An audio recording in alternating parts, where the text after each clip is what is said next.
Bueno, aurrera egingo dugu.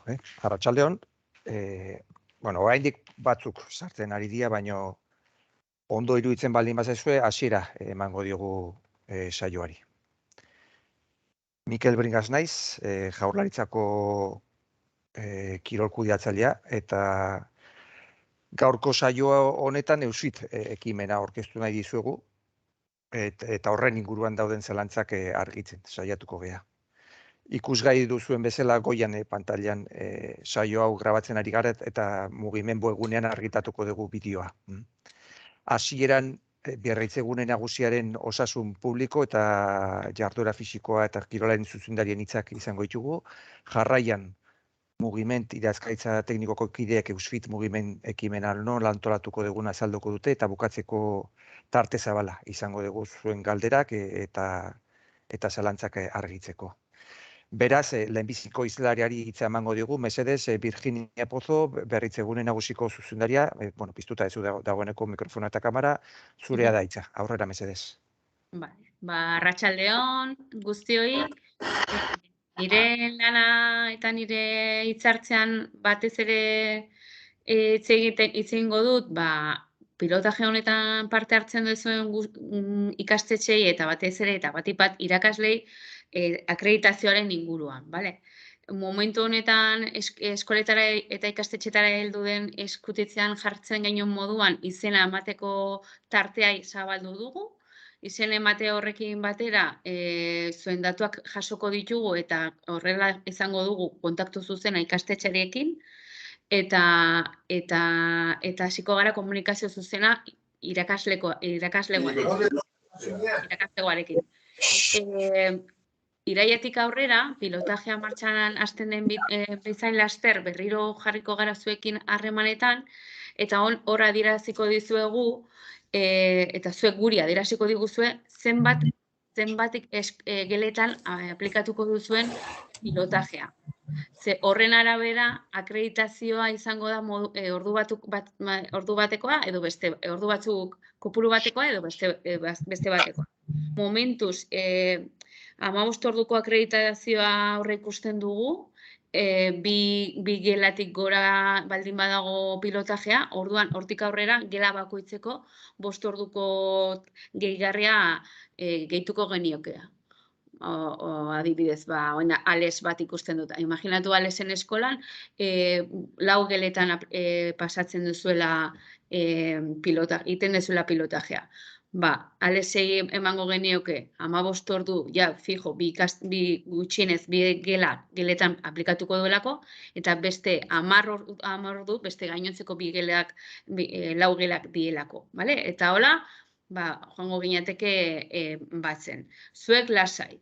Leheno galdetu didate ea oain ikastetxe batean zaudeten eta interesa duzue pilotajea, baina hurrengo ikasturtean ez zaudete hurrengo beste eskola batean, baina hori joango gara doitzen eta fintzen eta zuen beharrai arabera egokitzen. Egon tranquil. Hori gure aldetik beti izango duzue zubilana. Gure Berritzegune Nagusiaren lana batipat hori izango da, bale? Akreditazioaren ardura hartuko dugu eta baita olako aldaketa, azkeneko momentuko aldaketak kudeatzeko ardura hartuko dugu. Eta, Mikel, nik uste hau dara nire ez dakat gauza gehiago esateko. Hala ere, bihar sortuko balitz inongo galderarik, Berritzegune Nagusiko zuzendariaren korreoa bilatu eta galdetu lasai, bale? Erantzungo ditugu galderak. Mila esker, Virginia. En segundo lugar, por favor, Itziar Larizgoitia, directora de Salud Pública y Adicciones.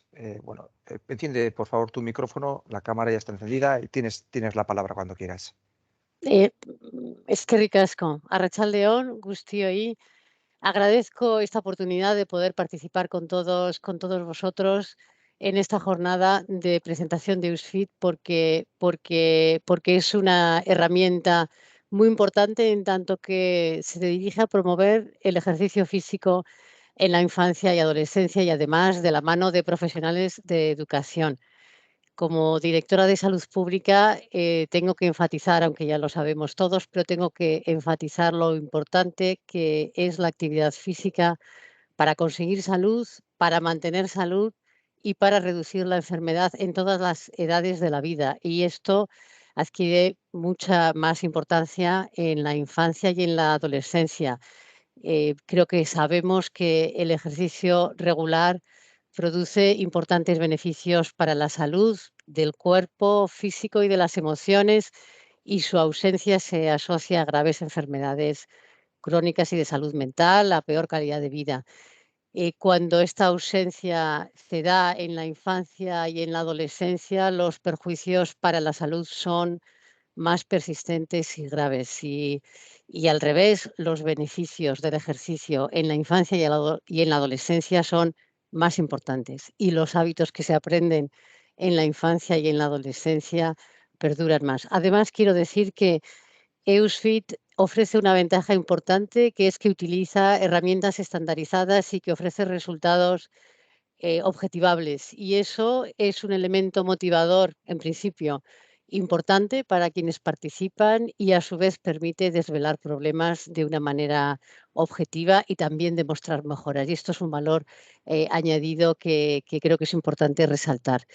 Y por ello quiero felicitar a los docentes que participan en esta iniciativa, porque con esta contribución activa y esencial como agentes educadores en salud, están contribuyendo a un proyecto de gran trascendencia, esperamos, en el devenir, en el desarrollo de los escolares y de la sociedad en general. Así que eskerrik asko por mi parte, y nada más. Adelante y mucho éxito con EUSFIT. Gracias, Itziar. Oain Jon Redondoren txanda da, jarduera fisikoaren eta kirolaren zuzendaria. Nahi zunean, Jon. Bai, kaixo, arratzaldeon guztioi, eta lehenik eta behin eskertu gonbitea, eta bereziki eskerrak eman gaurko ekitaldian parte hartzen ari zeaten irakasle guztiei, ezta? Nik aipatzearen eta 2 minututan pixkat labur azaltzearen, adierazi jaurlaritzak mugiment egitasmoaren bitartez daukan helburuetako badala gizarte aktibo bat sortzea.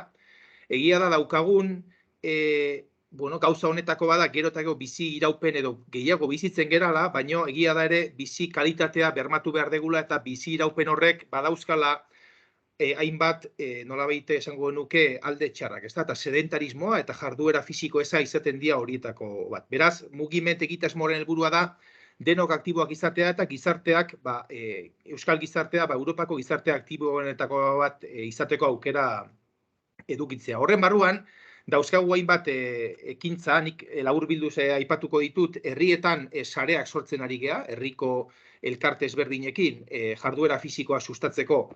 Baita ere, herrietan, eta hau osasun sailaren eskutik orientazio zerbitzua, jarduera fisikoaren orientazio zerbitzuak sortzen ari gea. Agian entzungo zenuten ere bai, mugimen kirol txartelaren proiektua, helburua da autonomia erkidegoan dauden abonu sistema, kirol abonatu sistema daukaten herri guztiek sistema baten barruan egotea eta txartel bakarrarekin sistema hori erabili ahal izatea. Jakiteko bakarrik datu bezala, autonomia erkidegoa momentu honetan 95 herri izango liake txartela daukatenak, eta momentu honetan proiektuan 70 herri egongo liake. Eta azkenekoa da EUSFIT mugiment. Guretzako proiektu honek berebiziko garrantzia dauka, ze gizarte aktiboa lortu nahi baldin badegu, ezinbestekoa da gazteetan erabeetan jardutea. Azken finean, ohitura osasuntsuak edade horietan hartzen bai dira, ezta? Eta orduan zenbat eta lehenago hartu, orduan eta aukera gehiago izango dugu, gero bizitza aktiboago bat sortzeko. Orduan, helburua azken finean EUSFIT mugimentena da datuak izatea. Nahi baldin badegu politikak duinak egin eta evidentzian nolabaite oinarritutako politikak datuak izan behar ditugu. Eta datu horiek izateko neurketak egin behar ditugu. Eta EUSFIT mugimenten helburua da aldan neurrian autonomia erkidegoan dauden haurretan erabe guztien jarduera fisikoaren maila neurtzeko aukera izatea. Noski, orain hastapenetan gaude, hasieran gaude, iaz proiektu piloto bat egin genuen 10 ikastetxetan, eta helburua da, zuek gaur hemen zaudeten guztiekin, etorriko dian beste guztiekin, denon laguntzarekin, ea denok arraun egiten dugun norabide berean, eta ikastetxe gehiago sartzen dian, gure haurretan erabeek, neurketa egin dezagun jarduera fisikoa zenbatekoa den ikusteko, eta gero instituzioetatik politika egokiak egiteko. Nire aldetik besterik ez, eskertu benetan parte hartzen duzuen guztioi, eta ea hemen zaudetenak kanpoan dauden gehiago animatzen dian, eta denon artean proiektua bultzatzen dugun. Besterik gabe, eskerrik asko. Eskerrik asko Jon, eskerrik asko Virginia eta eskerrik asko Itziar. Eta hiru zuzendarien sarrera hauen ondoren, mugimendu idazkaritza teknikoko kideek azalgo digute zein den Eusfit mugimendu antolatzeko aurreikusita daukaguna. Aurrera, nahi zutenean. Bai, entzuten jat, ezta? Bai. Pantaila partekatuko dut, ze aurkezpentxo batekin egingo dugu aurkezpena Iker eta biok.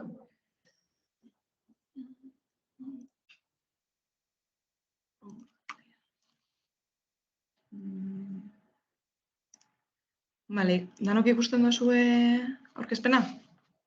Bai, oso ondo. Bale, bueno, atzaldeon, ni Malenaz eta Iker Etxeberriakin batera mugimendu egitasmeko idazkaritza teknikoan lan egiten dut. Eta, bueno, datozen 10-15 minutuetan, Eusfit mugimenden inguruko informazioa eskaintzen saiatuko gara, eta gero, Mikelek lehen esan da moduan, tartetxo bat egongo da, sortu daitezken kezkak eta zalantzak azaltzeko, bai. Jarraituko dugun gai zerrenda pantailan ikusten duzuen hori da. Orduan, bueno, harira joango gara. Bai, zergaitik egin nahi dugun hau? Bueno, abiapuntua Infoplus agertzen den horretan daukagu, bai. Infoplus horretan esteka bat txertatuta dau, eta horrek bialtzen duzku artikulu batera. Artikulu hori mundu mailan adituak dien Mark Tremblay eta John Rillick idatzitako artikulua da. Eta, bueno, artikulu horrek ohartarazten gaitxu bizi dugun egoeraz, ez? Komentatzen dau, oraingo umetan erabek, inoizko sasoi fisiko gutxien izan duten belaunaldiak omen diela. Eta egoera hori konpontzeko, errealitatea neurtzea, ezagutzea, ezinbestekotzat jotzen da. Horregatik, Eusfit mugiment horretarako egitasmoa apropos bat ikusten dugu, emango duzkulako aukera neurtzen dugun hori baloratzeko. Izan be, neurtzen ez dana ikustezina bilakatzen da. Horrez gain, badakigu sasoi fisiko txarra izateak ondorio kaltegarriak dituela alde batetik haurraren errendimendu akademikoan, baina baita oraingo eta etorkizuneko osasunean, bizikalitatean eta ongizatean.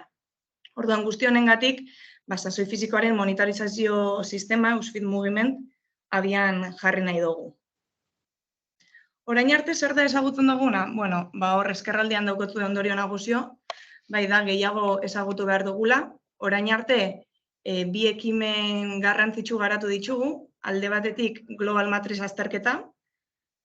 Azterketa honetan, jarduera fisikoarekin zerikusia daukaten 11 adierazle neurtu ziren 58 datu iturri ezberdinetan, baina ondorioa izan zen, 11 adierazle horietatik 7 ezin izan zela graduazio bat esleitu informazio faltagatik. Eta txosteneko ondorio nagusia hori bera izan zen, ez? Ez dagoela informazio nahikorik eta gehiago ezagutu behar dugula.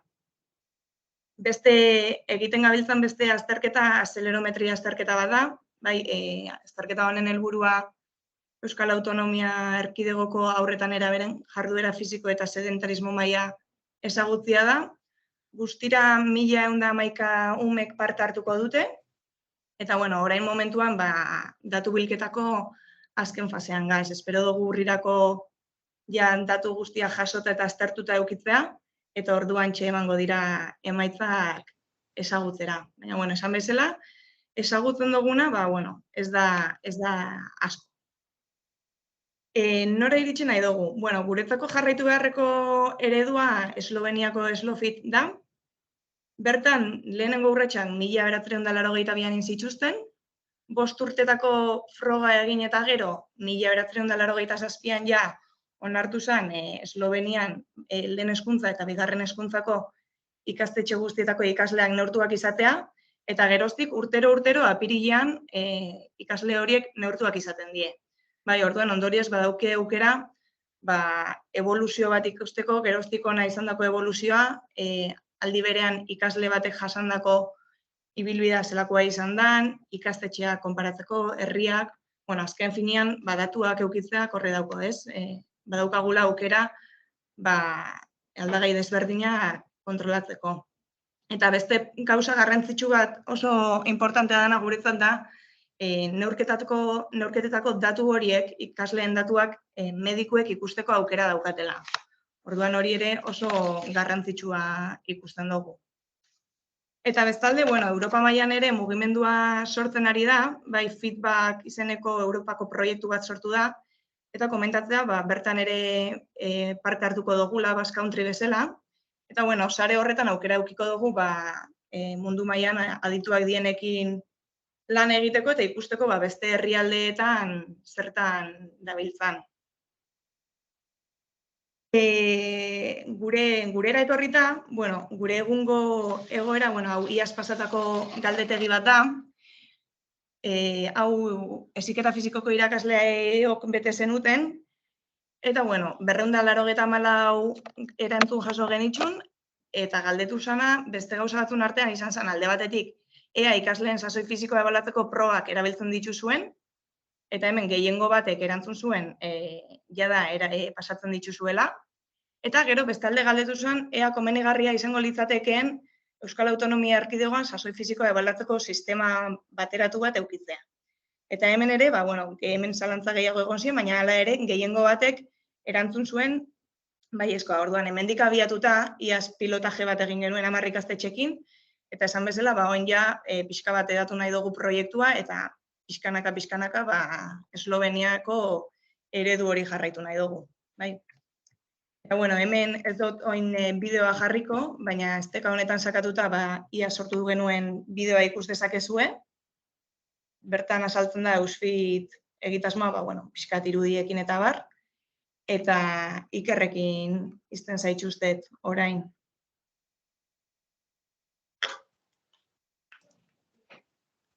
Malen, segi partekatzen. Horretiko partekatzen? Bai. Vale. Horretzen du espenak, arratsaldeon. Proposatzen duguna ez da berria, test fisikoak heziketako saioetan egitearena ez da berria. Guk egiten duguna da bateria hauek osasunarekin lotu. Eta horretarako aukeratu dugun bateria da lehentasunezko alfa fitness bateria. Alfa fitness bateria proposatzen ditugun baino proba gehiago osatuta dago, baina kasu honetan guk lehentasunezko probak proposatzen ditugu. Kasu honetan direla 6 konkretuki.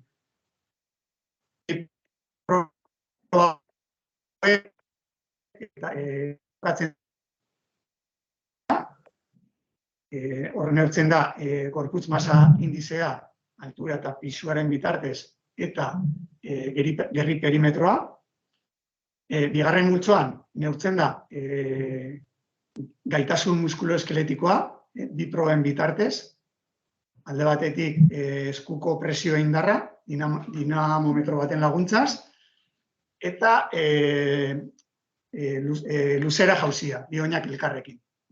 Eta hirugarren multzoa, gaitasun aerobikoarena, landuko genuke, kursnabet, 20 metroko joanetorriko proba klasikoarekin, ez? Ja denok ezagutzen dugu. Orduan, zergatik bateria hau? Ikerketa batzutan oinarritu gara, konkretuki Jonathan Ruiz Granadako Unibertsitateko irakasleak argitaratu zuen ikerketa batean, beste ikerlari batzuekin batera, eta bertan frogatzen da nola proba hauek erlazio estua daukaten osasunarekin. Hor dituzue, dokumentuan bertan aurkituko dizu artikulu horri. Baita ere, dokumentuan bertan utzi dizuegu audio bat, non Jonathanek berak azaltzen duen zergatia, proiektu horren zergatia. Eta bestalde batetik baita ere, aurkituko duzue dokumentu honetan probak pasatzeko jarraibideak. Lehen aipatu den bezala, iaz hasi ginen honekin, eta orduan egin duen lehenengo gauzetariko bat izan zen, irakasleentzat tresna moduan edo jarraibide dokumentu bat sortu, denok modu bateratuan pasatzeko probak, ez? Dokumentu hori baita ere gaztelaniaz eta ingelesez dago, argitaratuta, baina guk euskeratu egin genuen, eta, nik uste nahiko errestasun ematen dizkietela irakasleei, probak ulertzeko eta modu errez batean pasatzeko. Baina azpimarratu nahi deguna da, proba hauek erlazioa daukatela osasunarekin. Umeek etorkizunean izan dezaketen osasunarekin. Beste elementu importante bat da, probekin batera sortu gendun iaz aplikazio bat. Irakasle hori tresna bezala eta laguntza eskaintzeko sortu gendun aplikazio bat. Orduan, datu guztiak digitalizatuta izatea da baita ere helburua. Zuentzat errezagoa izango delako baita ere. Eta tresna horrek, emaitzak emateaz gain, baita ere jasotzen ditu ja bere baitan emaitza estandarrak. Zarete ibili behar baloratzen haur bakoitzaren emaitza ona edo okerragoa izan den. Eta tresnak berak ematen ditu emaitzak estandar batzuetan oinarrituta eta estandar horiek datoz lehen aipatutako ikerketetatik. Orduan, aplikazio hortan lanean jarraitzen dugu, sortu gendun lehenengo edizioa eta poliki mugitzen goaz. Eta horten uste dugu berrikuntza batzuk sartuko dizkiogula, oraindik ere irakasleon lana gehiago errazteko. Bestalde, irakasleen bete beharrei buruz, bai aipatu alde batetik, eskatzen dizueguna da, nola ez, behin materiala jasota gero, probak pasatzea ahalik eta talde gehienetan, proiektua iritsi ahal izateko ahalik eta ikasle gehiagotara, eta probak behin pasatuta, emaitza guzti hauek aplikaziora igotzea. Lan honek esatea nahi du, klasean egindako lanaz aparte, egongo dela beste lan txiki bat ondoren, datu guzti horiek aplikaziora igotzeko. Eta baita ere, importantea da guretzat, behin prozesu guztia bukatuta, zuen feedbacka jasotzea, ondorioak izateko, zer atera den ondo, zer esain ondo, hurrengo urteari begira, hobetzen jarraitu ahal izatea. Eta guzti honekin, baditugu 3 kezka edo 3 erronka, ez? Alde batetik ezgaitasunarekin erlazionatuta, ditugun proba hauek daude pentsatuta argi eta garbi ezgaitasuna ez daukaten personentzat, eta ikuspuntu hau nahi dugu txertatu, hortarako gaituz esporteko kideen laguntza da aholkularitza izaten ari gara, haien kezka ere badelako, eta pendiente daukagu bileratxoren bat Jonathan eta bere taldearekin, eta fijatzen ari gara Finlandia eta Hungariako ereduetan bertan ezgaitasunari atentzioa edo arreta gehiago jartzen zaiolako eta gehiago lantzen ari direlako. Orduan, lanketa badaukagu aurretik, baina gehiago eskuartean daukagula. Beste kezka bat da, eta gainera ikusita, proben multzoa dela gorputzosaketarena, bada irudiari lotutako arazoak sortu daitezkela. Begia, hor askok behar bada ez dutela nahi izango probak pasatzea, berein pisua neurtuko delako, adibidez, horrek harremana daukalako bere irudiarekin. Eta honek ere uste alde batetik lehen aipatu dudan gida hortan txertatu nahi dugu, honen inguruko gomendioren bat, Eta baita ere, etorkizunean beharbada probekin batera, gazte eta umeekin beharbada lanketa bat egin beharko litzatekeela, ez?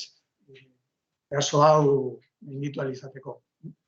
Eta hirugarren kezka dauka zerikusia jarduera fisikoaren baldintzatzaileekin. Sasoi fisikoak, baditu fisikoak ez diren beste baldintzatzaile batzuk, eta baldintzatzaile sozialak izate. Badaude hainbat ikerketa esaten dutenak, egoera sozioekonomikoak eragin handia daukala jarduera fisikoaren mailarekin eta sasoi fisikoarekin. Orduan, guk ere ikuspuntu hau txertatu nahi dugu nolabait proiektu honetan. Orduan, ez dakigu medearen bitartez izango den, medea da, pribazitate indizea neurtzen duen adierazle bat, eta herri bakoitza eta auzo bakoitza sailkatzen du bere gaitasun sozioekonomikoaren bitartez, eta beharbada azterketa bat egin daiteke, baina, hau ere buruan daukagula eta kezka bat dela guretzat.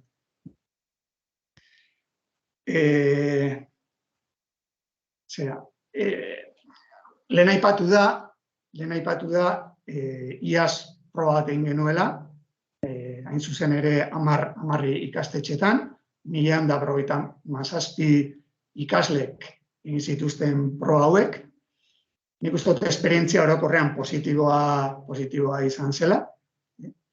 Eta ondorio batzuk ere jaso ahal izan genituen. Ondorioak, ez dira esanguratsuak, lagina zelako adierazgarria. Baina bai, lagin txiki horren bitartez ikusi ahal izan gendula, badaudela, kezkatzeko moduko arrazoiak, emaitza batzuk izelako onak izan, batez ere, mutietan. Orduan, proba piloto hortatik asko ikasi genuen, eta horten helburua da, lagina 1157 izan beharrean, asko zera handiagoa izatea, poliki, hortik ematen diren emaitza horiek, adierazgarriak edo geroz eta adierazgarriak izateko.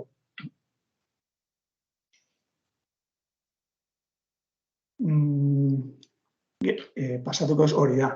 Orduan, nola antolatuko gara, labur biltzeko, informazioa hasi gara zabaltzen, jaso dituzu berritzegunaren bitartez jaso duzu informazioa, izen emateko epea zabali dago maiatzaren 25 arte.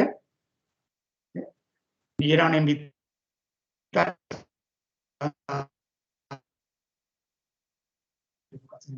bukatzen duanean, zuintxan izango dalako.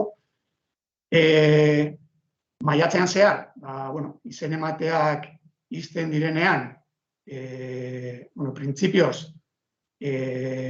gure asmoa zen, izango dugun materialaren arabera ikastetxeak aukeratzea, baina, horrentxe bertan, Mikel Lankida komentatu dit, ez dela aukeraketarik egingo, izen ematen duten irakasle eta ikastetxe guztiek parte hartzeko aukera izango duzuela, berri pozgarria da. Orduan hor, behin izen ematea jasota, lehen aipatu ditudan bete behar horiek hobeto zehaztuko ditugu. Erakutsiko dugu aplikazioa, proba pasatzeko jarraibideen dokumentua, eta bar. Ondoren pasatuko garaia urrengo ikasturtera, Virginiak esan duen bezala behar bada hor berriz ere ireki beharko da izen ematea eguneratzeko ikasturte berriarekin, izen emate horiek, baina hor egingo duguna da materiala ikastetxetara bidali, probak egiteko materiala. Materialaren kita osatzen dute alde batetik pisu neurgailu batek, gaimetro batek altura neurtzeko, beste zinta metriko bat gerri buelta neurtzeko, eta okerrez banaiz dinamometroa, eskuko presio indara neurtzeko. Hori ikastetxe guztietara bidaleko dugu, Eta bai, bueno, eskatuko duguna da material hori ikastetxean gelditzeko, izan dezuen esperientzaren arabera, jarraitzeko asmoa daukazute, horrela adierazi eta material hori ja ikastetxean geratuko da. Ondoren, izango dira 2 hilabete probak egiteko, urria eta azaroa, gutxi gora bera. 2 hilabete horietan, eta baita ere abenduan, edukiko duzu ere aukera, datu horiek, emaitza horiek, proben emaitzak aplikaziora igotzeko, eta ondoren abendutek aurrera, baia hasiko ginateke emaitzak aztertzen, helburua baita urtarria edo otsailean txosten bat argitaratzea. Emaitzak maila ezberdinetan ematen dira. Alde batetik daude emaitza individualak familiei ematen zaizkienak, hau azalduko dizuegu nola egiten den, aplikazioaren bitartez egiten da, baina familia bakoitza jasoko du seme-alaben emaitza, eta emaitza horrekin erlazionatutako gomendioak. Ondoren baita irakasleek izango dizu aukera emaitzak taldeka eta adinka aztertzeko, eta ondoren izango ditugu emaitza orokorragoak, alde batetik udalerrika, eta baita ere emaitza orokorrak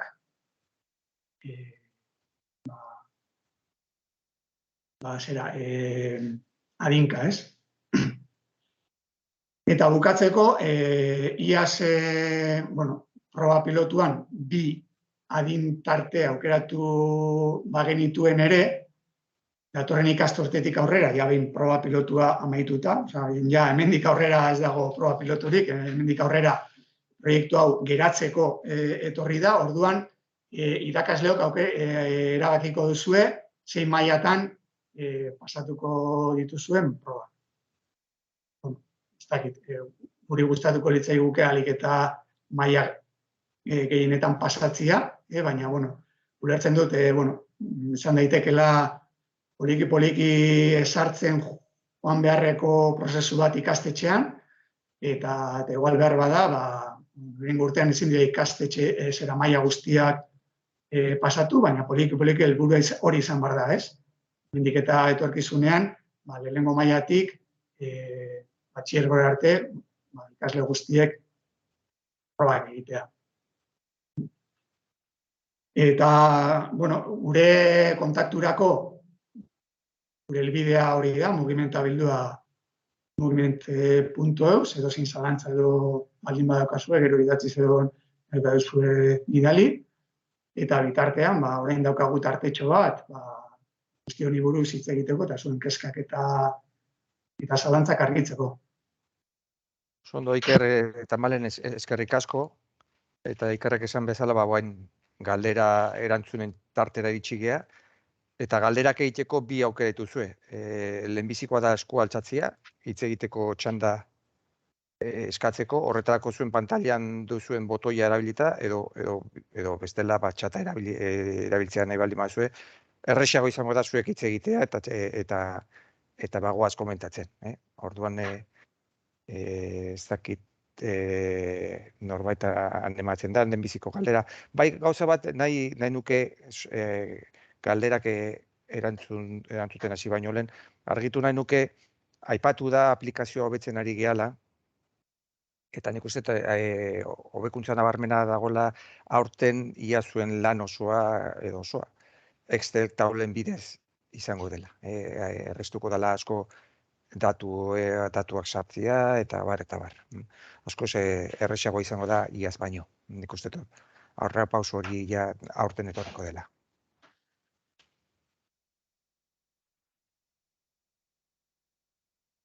Galerik badago, piztu mikrofona lasai, ez badago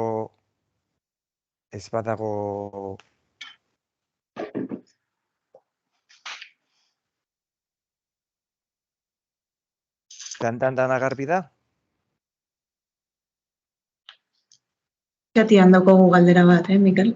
Markatu? Txatian idatze dago galdera bat. Bai, bano begiatzea.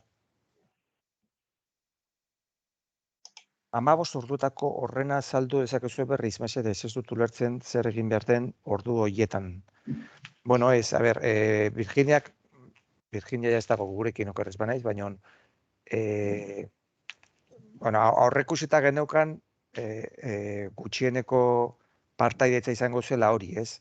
15 ordu horien barnean ze aurreikusten dugun, uste hori dela galetzen dezuna. Bueno, alde batetik, materiala irakurri behar da, osea, badaude dokumentu batzuk irakurri behar dianak. Gero, formazio txiki bat ere jasoko izute, osea, beste saio bat antolatuko dugu, zehatzago azaltzeko prozesua. Gero, probak pasatu behar dira. Gero,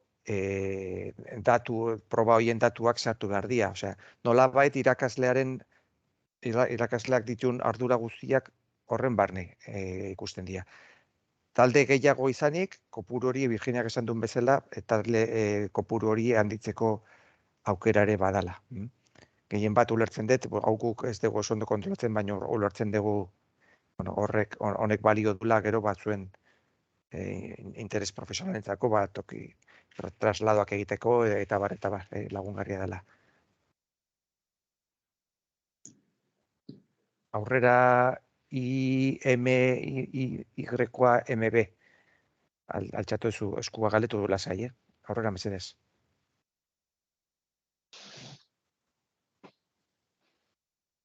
Daki zindan, baina badago pertsona bat eskua altxatuta daukana Y-MB bezala azaltzen da bere izena. Txatean idazten dago, Mikel. Markatu?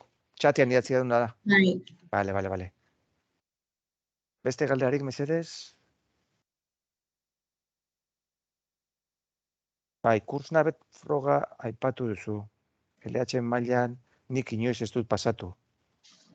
Bueno, badakit, batzuk ez dezutela pasatu. Bueno, hori egia da bere, realitatea zein da oain arte. Realitatea da irakasle bakoitzak erabaki du ze proba pasatzen zer ez.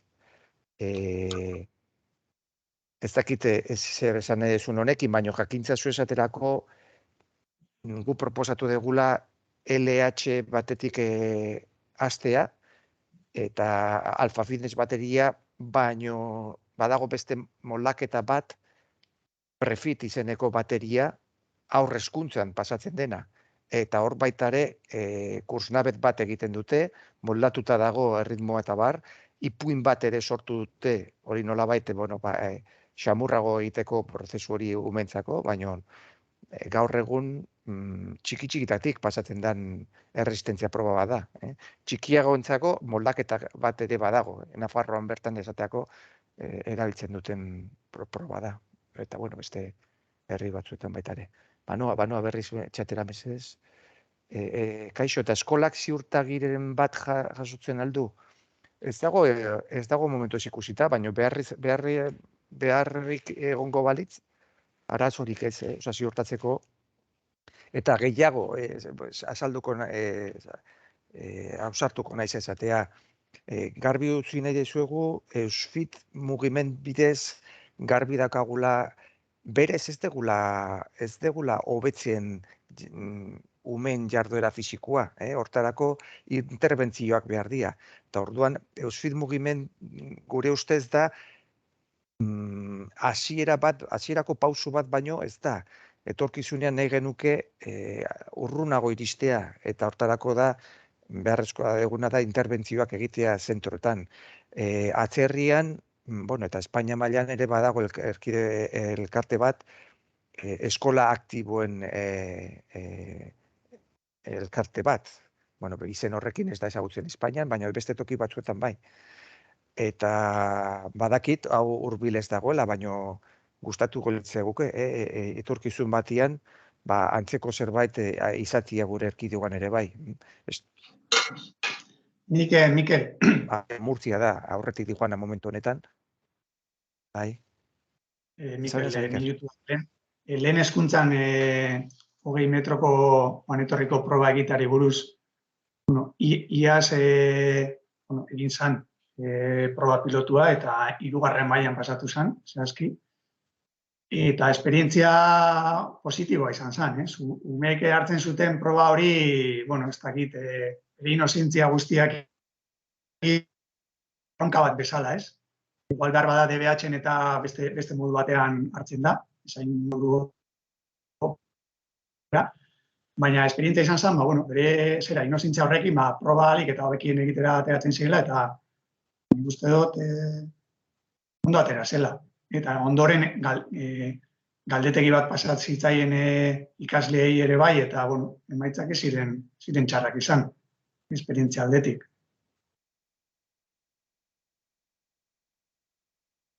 Badago txatian beste galdera, badago banan txatekoa, eta gero esku altxatuta dezute beste batzuk, joango gara.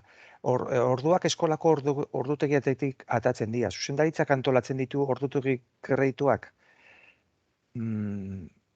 Guk ez dugu hau erantzun behar, ulertzen dut, ez? Ulertzen dut hau dela eskola bakoitzeko antolaketa, ez? Probak berez, zuen ordu normaletan pasatu behar diala. Ez dugu ezer berezirik aurrekusten hortarako. Eta gero eskola bakoitzean egiten dana, ulertzen dugu eskola bakoitzak erabaki behar duela, ez? Ez dakit honekin azaldu dizudan, edo argitu dizudan zerbait. Kursnabet tekst maksimoa izan da moldatuta aldago. Ez moldatuta dagoena da, lehen esan dudana da, aurre hezkuntzan egiteko moldatuta dagoena da hasiera erritmoa. Baina berez tekst maksimoa da, bai, maksimora iristen dira. Hortik doa galdera, bai, ea beraientzat egokitua den zuena, eskerrik asko. Guk erabiltzen dugun kursnabeta, Alfa Fitness bateria hortan dagoena da ohiko kursnabeta. Ez dago erritmoaren egokitzapenik, ohiko testa da. Julenek idatzi du, baina badauzkagu batzuk itxoiten leire mesedez. Galdetu lasai mesedez, piztu mikrofonoa. Atxatuta dezu eskua, leire. Ez dugu entzuten leire, ez dakit hitz egiten nahi zaren, mikrofona itzalita dezu. Goian izango dezu segurazki ikonoa mikrofona pizteko.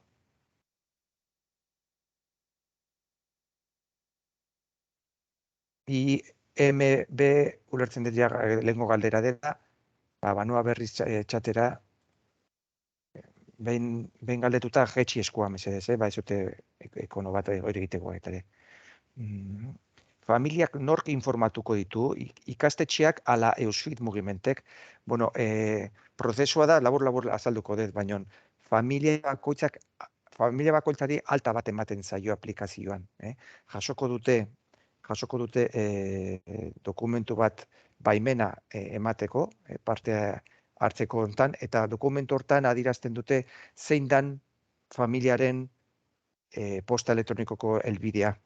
Hori erabilita, gero aplikazioak berak, aplikazioan sartu behar dira, jasoko dute aplikazioan kontua sortzeko pasaitza zein dan, erabili behar dituzten datuak, eta sartzen dira haien kontuak, eta hor jasotzen dute bere seme-alabaren txostena, hor ikusten dute. Osea, ez da zuek egin beharreko zerbait, baizik eta aplikazioak berak eskaintzen duen txostena.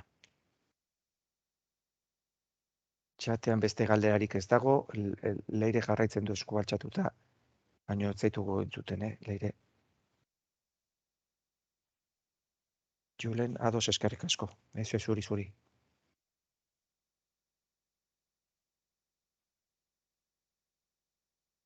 Zenbat denbora kalkulatzen da behar dela froga denak pasatzera ikasle duen talde batentzat? Hori iaz argitu genuen, Iker esan nahi bazu. Bai, ez, guk aurrek ikusita geneukan 2 ordu, gutxi gora bera izango zirela. Baina, bueno, honek zerikusi handia dauka irakaslearen praktikarekin. Lehenengo taldearekin, behar bada, 2 ordu baino gehiago izan zen, baina behin ja praktika hartuta, denbora haiek murrizten doaz. Horro lortzen dugu, bueno, nolabait materiala ondo antolatuta izan behar. Laguntzari badago,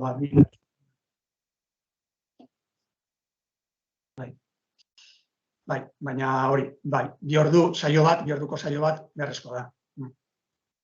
Eta, claro, zenbat eta ikasle gehiago, ba, orduan eta denbora gehiago.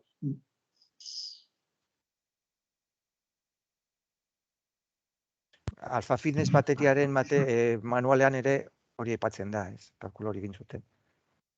Horrela hor ikusten dute. Honek eskarmentua eskatzen du baita ere irakaslaren partez.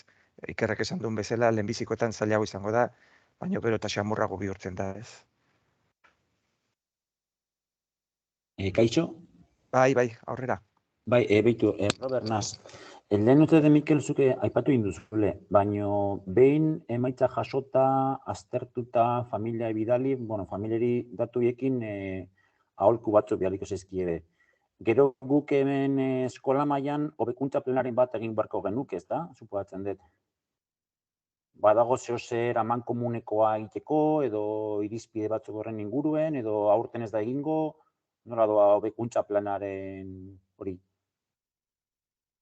A ber, egokiena litzateke, zuk esaten dezun bezala, behin eta horrela planteatzen da baita ere, feedbacken sartzen baldin bazate, sistema hauen onuren artean hori izaten da, lagungarriak direla irakaslentzako gero haien lana planifikatzeko eta programatzeko, ez? Hola izan beharko litzateke. Momentuz ez dugu horrek ikusita ezer zehatzik.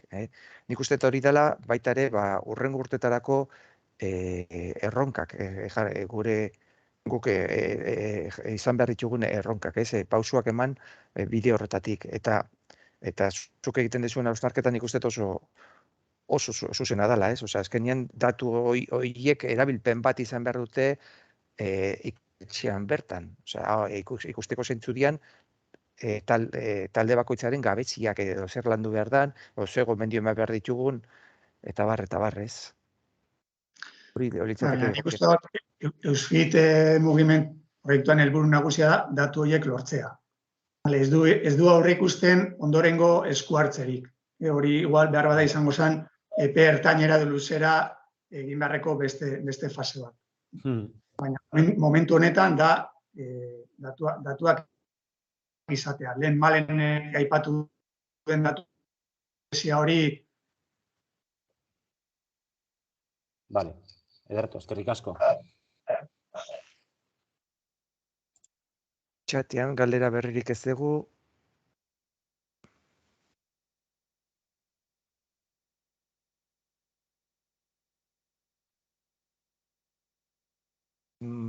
Eta ez dago inor asko altxatuta. Bueno, ez badago beste galderarik bukatutzat emango genuke saio hau. Baina esan bezala, bakizue, epea irekita ezutela 25 arte, 25an bukatuko da epia izen ematea egiteko. Behin izen emate hori eginda, esan bezala egongo da beste saioren bat, ja parte hartuko dutenekin, azaltzeko zehatz-mehatz nola doan du guzti hau, dokumentazio emateko, aurrego materiala jasoko zute, eta bar, ja elkarlanian arituko gea aurrerago. Eta esan bezala, hau mugiment webgunean argitatuko dugu, saio honen bideoaz, igual zerbait argi eta garbi gatu ez bada, gero ikus dezakezu baita ere. Eta, dagoeneko irakasle asko izena eman dute Eusfit mugiment, datorren ikasturtean garatzeko, eta saio honen ondoren animatuko zaeten guztiok ere, ongi etorriak izango zarete. Beraz, mila esker guztioi, eta harrematan jarraituko gea, eta lehen azaldu dugun bezala, mugiment, abildua, mugiment.eus, horre dozin zalantza izanik, idatzi lasai eta saiatuko gara erantzuten. Eskerrik asko guztiei, horren arte. Bakatu, txatian idatzi dago Alesek, izan eman ondoren, egiaztatzeko ondo egin dugula, bidali mesedez, baieztatzeko mezurik. Hor, aintzat hartu, berritzegune nagusiko webgunean, izena eman dutenak edo onartuak daudenen zerrenda badago. Nik uste dela, zuek izen ematea erabili zuten helbide berian, hor badago esteka bat eramaten zaituna onartuen zerrendara. Hor ikus dezakezu. Joseba igual horti badago, igual Joseba azaldu dezakezu zu, nola doan prozesua edo labur-labur. Bai, bueno, beti bezala, edo zein ikastaroen aplikatzen dugun bezala, behin apuntatutako guztia jasota, zuekin, mugimentekoekin adostuko dugu zeintzuk joango diren, bada ezpadan ez dakit, muga bat dagoen lez, gainditzen bada, suposatzen dut batzuk reserban geratuko litzateke, edo zein ikastarotan bezala bestela, dauzenekin onartuak badire, nik bidaliko txuet gero baieztapena zelan onartuak izan zarien. Bale? Ados? Ez ki oso ondo, Joseba. Bai, mila esker. Zuei. Bueno, esan bezala, horren arte, egon gara kontaktuan eta eskerrik asko guztioi. Venga, horren arte, aio. No. Bai, Primera, aio. Juan.